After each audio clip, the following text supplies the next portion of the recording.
Pois é, Gil. Finalmente, depois de algumas semanas, a gente teve uma coisa que a gente tava sentindo muita falta. Sabe o quê? O quê?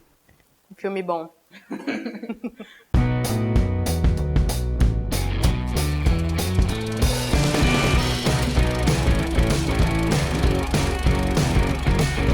Sejam bem-vindos, cinéfilos de plantão, a mais um TV Imaginando. E agora, trilogia Star Trek. Chegamos aí ao terceiro filme da saga. O primeiro filme sem o J.J. Abrams na direção. A gente tem aí o Justin Lin, que dirigiu, acho que, Velozes e Furiosos do 3 ao 6. Foi. E assim, já começa com uma surpresa, porque eu acho que ele mandou muito bem. A gente tem aí a equipe da Enterprise já tá no meio de uma missão de 5 anos, passou 3 anos. O Kirk tá meio que já começando a ficar cansado, já tá começando a sentir o peso da posição dele e também toda aquela vastidão do espaço e esse negócio de nem saber quando é que o dia começa e termina. E eles eles partem para uma missão onde eles têm que resgatar a tripulação de uma nave e acabam sendo emboscados aí pelo vilão Krall, interpretado pelo Idris Elba, que, cara, tem que botar uma foto aqui para mostrar que é o Idris Elba, porque você não reconhece o cara com tantos quilos de maquiagem. Mas assim, vamos lá, o que tu achou do filme? Eu acho que assim, primeiro, né, aquela óbvia coisa assim, de que esse filme ele é um pouquinho melhor que o segundo. Assim, finalmente tem um passo à frente nesses personagens. Você já conhece esses personagens, já foi apresentado. Então a gente vai agora, ó, dar um passo à frente e tal, que não foi dado no segundo filme, que é um dos problemas assim do segundo filme, mas nesse daqui eles dão um passo à frente. É muito interessante assim, porque eu acho que esse passo à frente tem mais a ver com ampliar as relações de verdade entre os personagens. Eu acho que no primeiro e no segundo filme tinha muito uma coisa que assim era um personagem e mais outro, assim, era muito dupla, sabe? Era um e outro, não sei o quê. Esse também é, assim, o filme faz uma decisão interessante de deixar, a gente tem a equipe mais separada aqui do que esteve no primeiro ou no segundo filme. A gente tem grupos ao longo da história, então a gente vai acompanhando o filme, a gente acompanha o Kirk com o Chekhov, a gente acompanha o McCoy com o Spock, a Uhura com o Sulu, assim, fica bem divididinho, mas eu acho que... Acho que pra mim, assim, é que foram duplas diferentes, sabe? Por isso que eu achei legal, assim. Pois é, assim, é uma coisa que faz funcionar bem, porque ao dividir em duplas, como não tá todo mundo dividindo a tela ao mesmo tempo, quando você tem que mostrar cada dupla, eles ganham um destaque, sei lá, maior. Né? Eu acho que eles conseguiram trabalhar bem a equipe, conseguiram trabalhar melhor a equipe como um todo aqui do que nos dois primeiros filmes. Que aqui, claro, o Kirk e o Spock ainda continuam com certo protagonismo, mas todo mundo aqui tem o seu espacinho. Embora eu acho que alguns tenham sido melhor aproveitados do que outros. E digamos assim, tem a introdução da Jayla, né, que é a... Pois é, eu não vou mentir, eu fiquei um pouco decepcionada. Vou explicar por quê. Os trailers e toda a campanha de marketing botou muito destaque na Jayla. Então eu tava esperando um personagem maior.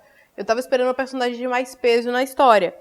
Ela é bem secundária aqui. Ela teve bem menos espaço do que eu imaginei que ela fosse ter. Mas ela é uma personagem bacana. Adorei o visual, adorei o que fizeram. A Sofia Boutella, ela tá irreconhecível ali, mas a maquiagem é um dos pontos altíssimos dessa trilogia aqui. Dá outro passo à frente, é uma coisa maravilhosa. Vamos falar um pouquinho agora dos personagens principais. Como você falou, eles já passaram daquela fase de apresentação. A gente já sabe quem eles são. E você nota que eles já estão bem confortáveis, cada um com seu papel. Por incrível que pareça, aqui eu achei uma das menos aproveitadas foi a Uhura. Eu acho que é o contrário, sabe por quê? Porque eu acho que a gente tá confundindo meio que tempo de tela com, eu acho que a relevância do que é mostrado com o personagem. Eu acho que no segundo filme, por exemplo, ela aparece mais do que aqui, só que ela é um personagem mais importante aqui do que que lá. Mas aqui, ela serve muito como aquela pessoa com quem o Krall tem que conversar. Ela tá ali pra ouvir o plano maléfico dele. Eu tive muito problema com isso, porque essa foi a função dela, ouvir o plano do vilão. Enquanto os outros tinham uma coisa mais importante, tipo, até o Sulu, a gente teve aquela questão, a gente conhece a família do Sulu, você se importa um pouco mais com o personagem, mas ela aqui não, ela deixa de ser um interesse amoroso pra ser o ouvido. Também tem um lance que eu acho legal, assim, desses personagens secundários, é que tem uma hora que o Chekhov aparece com a mina lá, que ela é aquela alienígena verde, ruiva, sempre aparece nos filmes e tal. E aí ela aparece numa cena com ele, aí depois ela aparece de novo lá na frente e tal. Aí eu acho legal que eles posicionam esses pequenos personagens assim, aparece aqui ou ali, ajuda um pouco a você, digamos assim, gostar daquelas pessoas, assim, entender que aquelas pessoas interagem entre si, por mais que seja só o cara, sei lá, o zelador, tá ligado? Idris Elba como Kroll, o que você achou? Cara, eu acho que pra começar assim, primeiro que ele é quase como se fosse igual o Khan. Esse filme tem aquele lance, digamos assim, que é de você acertar o que foi errado no segundo filme. Né? Só que, ao mesmo tempo que eles fazem isso, eles acidentalmente imitam o Khan, porque tem a ver com resgate, tem a ver com ir no passado e tal. Você falar de pessoas que ficaram, digamos assim, esquecidas, tá ligado? Então, tipo assim, o personagem ficou muito parecido com o Khan, aquele negócio de, cara, eu vou chegar com tudo, vou chegar destruindo tudo. O Idris Elba é um ator fantástico, então, assim, eu não esperava menos dele. O meu problema é com o vilão, primeiro, eu achei que eles foi um desperdício de ator colocar tanta maquiagem nele. Ele tá irreconhecível. E outra, assim, olhando os 3 vilões, eu achei dos 3 o mais fraco.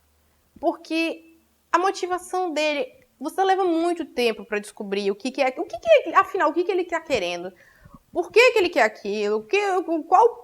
Qual é o que faz esse cara fazer o que ele faz?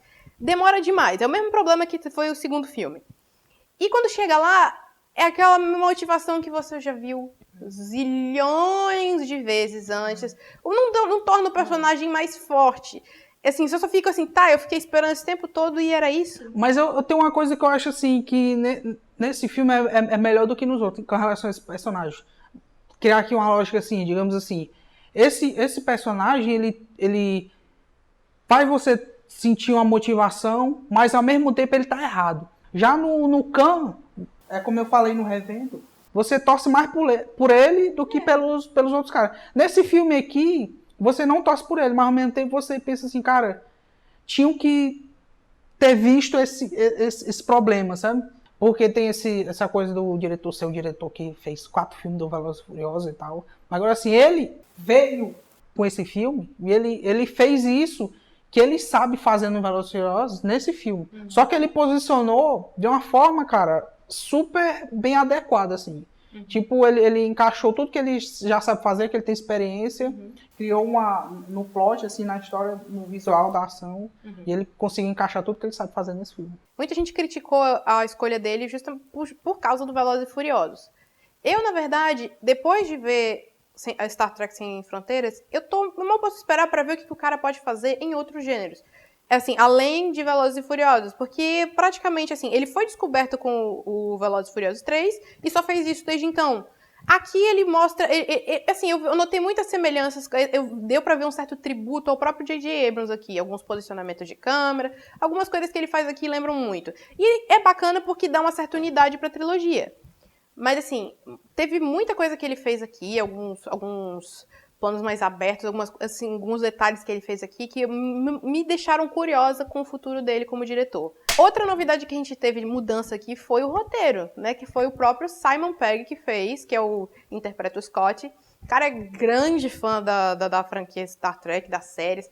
Você vê muita homenagem às séries aqui. E eu achei super bacana isso. Tem uma coisa que é completamente diferente nesse filme, que é aquele lance de você citar uma coisa que parece não é importante, mas depois é. E assim, isso tem vários momentos durante o filme, assim, várias coisas que parece que não são importantes, mas são, assim. Eu acho que isso foi bem interessante, assim, eu acho que talvez seja uma referência a algum episódio da série e tal, mas não sei. O que eu gostei dessa trilogia, o que eu gostei do terceiro filme, é assim, tem aquele sentimento de história fechada, assim, tipo, dava pra terminar aqui e não ter mais? Sim, assim, não fica aquele negócio assim, deixando o gancho pro próximo. Não, mas tem muita possibilidade para um próximo. Tem muitas portas abertas. Vamos às notas agora.